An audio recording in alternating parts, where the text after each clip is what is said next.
नमस्कार, national India news के Delhi metro NCR bulletin में आपका स्वागत है। आइए नजर डालते हैं आज की अहम खबरों पर। विश्व कैडेट चैंपियनशिप में भारत ने जीते 5 गोल्ड सहित 13 मेडल। प्रधानमंत्री नरेंद्र मोदी ने दी बधाई।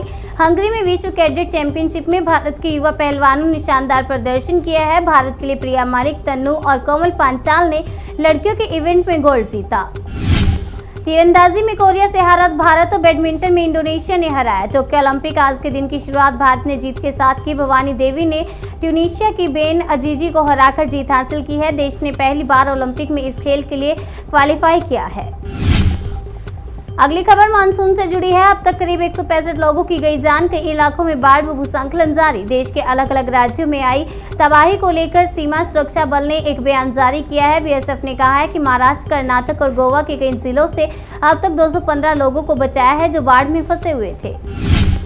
लंबी खींचतान के बाद कर्नाटक के सीएम येदियुरप्पा का इस्तीफा। सरकार की दूसरी वर्षगांठ पर आला कमान के आगे झुके। कर्नाटक के मुख्यमंत्री बीएस येदियुरप्पा ने अपने पद से इस्तीफा देने का ऐलान कर दिया है। राकेश टिकैत की सरकार को धमकी, अगर मांग नहीं मानी तो लखनऊ को दिल्ली बना देंगे। किसान नेता राकेश टिकैत ने कहा कि जब तक 3 कानून वापस नहीं होंगे हमारा आंदोलन वापस नहीं होगा। हम लखनऊ को भी दिल्ली बनाने का काम करेंगे।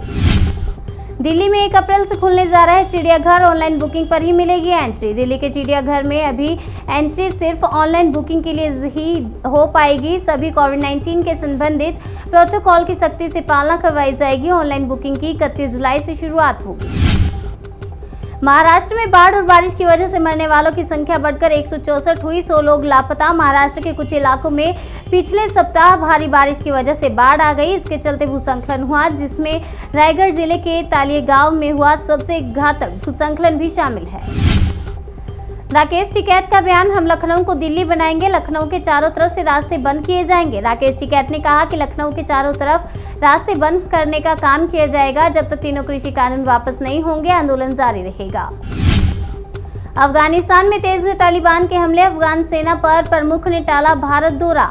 अफगान सेनाध्यक्ष का 27 से 30 जुलाई के बीच भारत यात्रा का कार्यक्रम काफी समय पहले तय हुआ था। भारतीय सेनाध्यक्ष जनरल एमए नरावने और एनएसए अजीत डोवाल से उनकी मुलाकात होनी थी। सेना के सूत्रों ने कहा, डेम चौक में चीनी टेंट की खबर 2 साल पुरानी। राहुल गांधी ने सरकार पर बोला था हमला। इसरो के वैज्ञानिक को फंसाने वाले केरल के अधिकारियों पर एफआईआर दर्ज। सुप्रीम कोर्ट ने सीबीआई से कहा, कानून के मुताबिक करे आगे की कार्रवाई। नंबी नारायण को 1994 में केरल पुलिस ने गिरफ्तार कर लिया था। उन पर तकनीक विदेशियों को बेचने का आरोप लगाया गया। बाद में सीबीआई जांच में पूरा मामला झूठा निकला। कोरोना के खिलाफ जंग में बिहार हर्ड इम्यूनिटी के करीब 73% लोगों में एंटीबॉडीज विकसित। अधिकारियों का कहना है कि बिहार की 73% आबादी में एंटीबॉडीज की मौजूदगी का पता चला है। बिहार की सेरोलॉजिकल की रिपोर्ट राष्ट्रीय औसत 67.6% के मुकाबले ज्यादा रही। पेगासस और कृषि विधेयकों को लेकर हंगामा। लोकसभा की कार्यवाही दिन भर के लिए स्थगित। पीठासीन सभापति रमा देवी ने विपक्षी सदस्यों से अपने स्थान पर जाने और चर्चा में भाग लेने की अपील की। इसके बाद भी हंगामा नहीं थमा। इस्तीफे के ऐलान के वक्त येदियुरप्पा के आंखों में आ गए आंसू। वाले साइकिल पर सवार होकर राज्य में बीजेपी को किया मजबूत। येदियुरप्पा ने सोमवार सुबह अपनी सरकार के 2 साल पूरे होने के कार्यक्रम में हिस्सा लिया और लोगों के सामने अपनी प्रोग्रेस रिपोर्ट रखी। अपने पूरे भाषण में येदियुरप्पा काफी भावुक दिखाई दिए। अमेरिकी महिला को वैक्सीन न लगवाने से बेटे की मौत का पछतावा। बेटे के अंतिम शब्द थे, महामारी कोई झांसा नहीं, हकीकत है। अमेरिका में कोरोना वायरस से अपने बेटे को गंवाने वाली क्रिस्टी नाम की एक महिला को वैक्सीन नहीं लगवाने का पछतावा है। क्रिस्टी के मुताबिक उसका बेटा स्वस्थ था और वह महामारी को एक झांसा मानता था।